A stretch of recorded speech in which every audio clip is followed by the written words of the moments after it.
Assalamualaikum warahmatullahi wabarakatuh. Selamat siang dan salam sejahtera untuk kita semua. Yang saya hormati pengurus sosial Marga Tionghoa Indonesia, para narasumber, dan para peserta webinar internasional Mediation Day.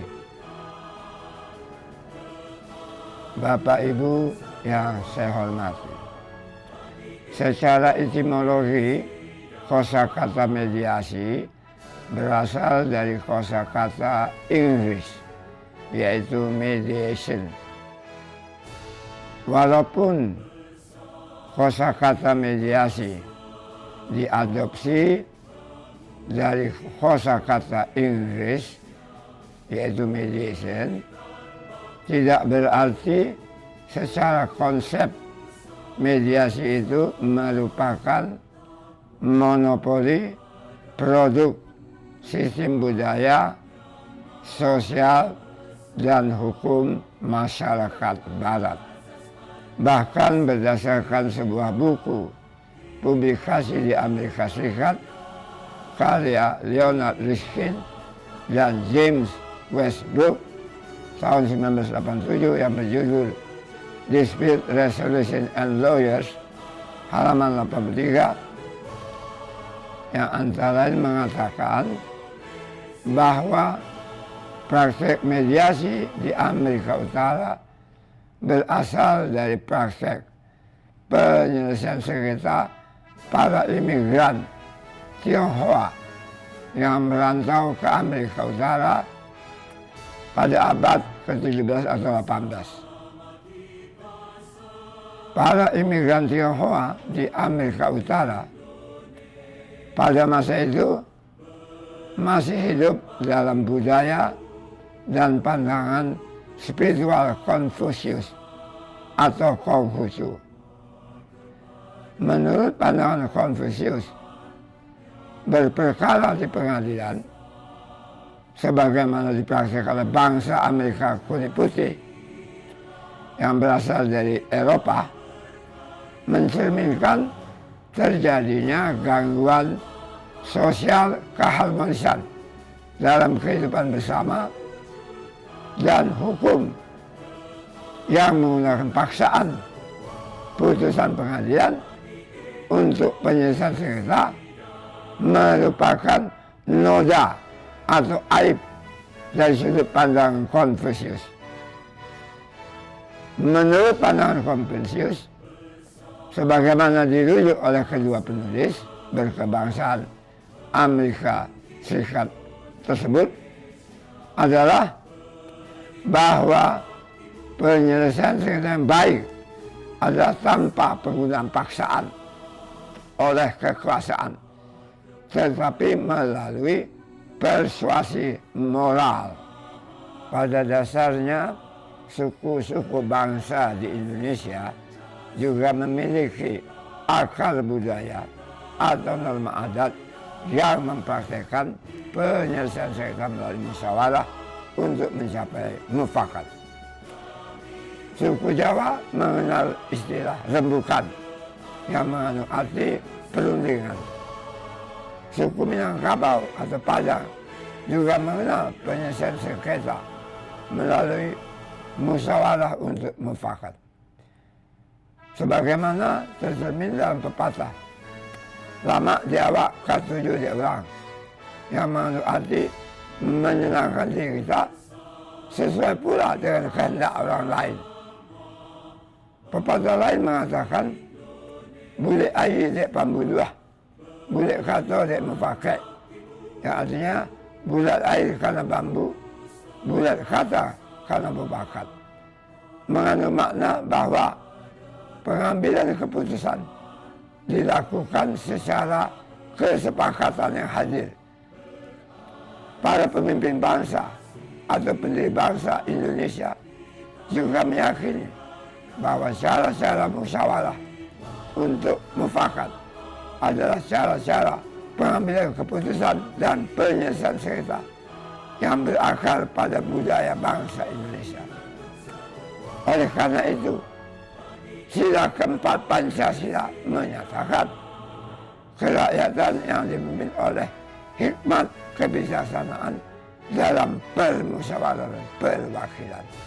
Secara konseptual, mediasi didefinisikan sebagai penyelesaian sengketa melalui cara-cara pendekatan musyawarah untuk mencapai mufakat atau consensus building approaches dengan bantuan seorang mediator atau lebih. Mediator bersikap tidak memihak dan tidak memiliki kewenangan memutus atau memaksakan penyelesaian terhadap para pihak yang bersengketa. Penyelesaian dapat terjadi atas dasar kesepakatan bersama para pihak yang bersengketa. Penyelesaian atas dasar kesepakatan para pihak merupakan perjanjian yang harus dipatuhi oleh para pihak. Mediasi berbeda dari arbitrasi, karena arbitrasi bersifat memutus dalam menyelesaikan sengketa. Mediasi berbeda dari adjudikasi oleh hakim di pengadilan-pengadilan, karena hakim dalam proses adjudikasi memiliki kewenangan memutus. Dalam literatur juga dikenal konsiliasi yang lebih mendekati pada mediasi. Namun untuk mudahnya, sebagaimana juga diakui oleh para praktisi mediasi di Amerika Utara, tidak ada perbedaan esensial atau yang pokok antara mediasi dan konsiliasi. Oleh karena itu, konsep mediasi meliputi juga konsiliasi. Walaupun suku-suku bangsa Indonesia secara historis, sosial, budaya telah mengenal dan mempraktekkan mediasi, tetapi mereka tidak memiliki istilah khusus untuk mediasi. Bahasa Indonesia pun tidak mengenal istilah mediasi. Bahasa Indonesia hanya mengenal istilah penengah yang lebih mendekati dengan istilah mediasi. Tetapi istilah penengah tidak populer digunakan dalam pengetahuan maupun praktek hukum.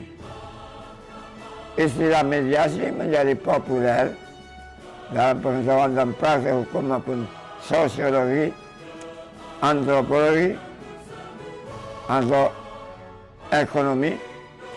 Setelah banyak orang Indonesia belajar hukum atau sosiologi, antropologi, dan politik di Amerika Utara atau Australia atau Eropa yang mengenal dan mempraktekkan mediasi.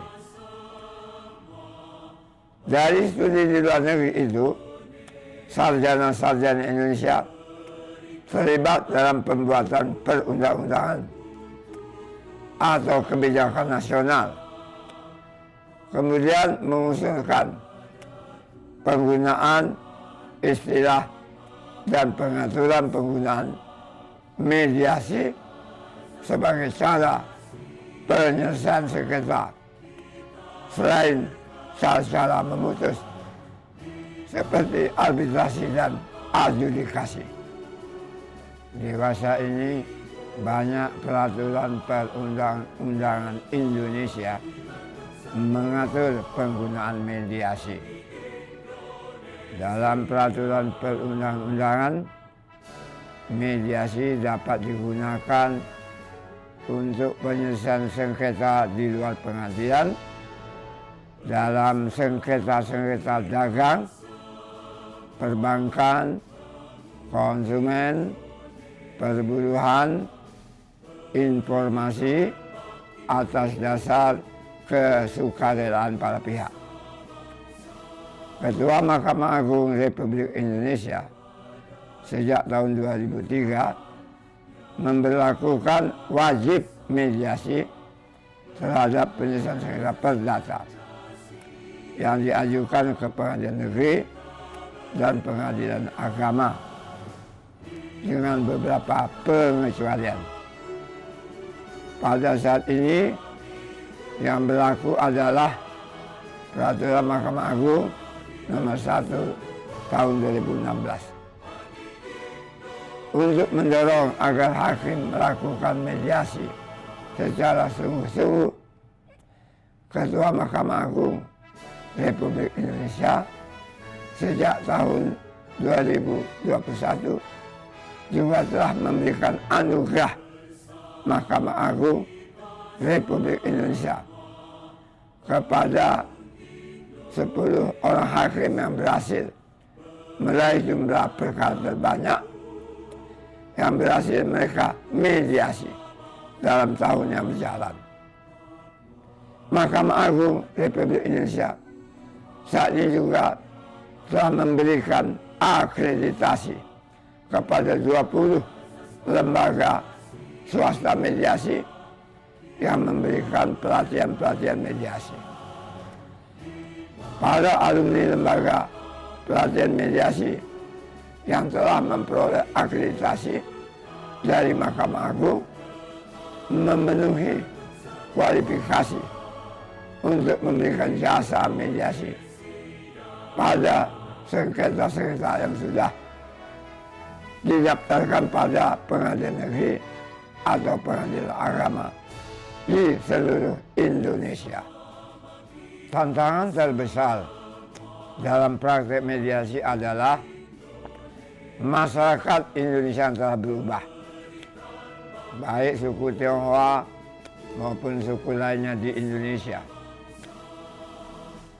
Fakta bahwa banyak perkara sengketa waris atau kepemilikan benda antara keluarga di antara keluarga suku Tionghoa dan juga di antara keluarga suku-suku lainnya di Indonesia harus diadili dan diputus oleh hakim, membuktikan bahwa cara-cara penyelesaian sengketa secara musyawarah untuk memakat atau mediasi tidak lagi menjadi pilihan utama banyak orang dalam suku-suku yang ada di Indonesia. Selain itu, peran advokat juga sangat penting. Jika para advokat mendukung praktik mediasi, maka mediasi dapat berjalan dengan baik. Saya atas nama Mahkamah Agung Republik Indonesia maupun pribadi yang memiliki minat pada pengembangan praktek mediasi di Indonesia menyambut baik kehadiran pengurus sosial marga Tionghoa Indonesia yang memiliki minat pula pada mediasi. Semoga upaya pengurus sosial marga Tionghoa mempraktikkan mediasi memperoleh dukungan dari masyarakat Tionghoa di Indonesia pada umumnya. Selamat melaksanakan webinar internasional dan perjamuan itu indah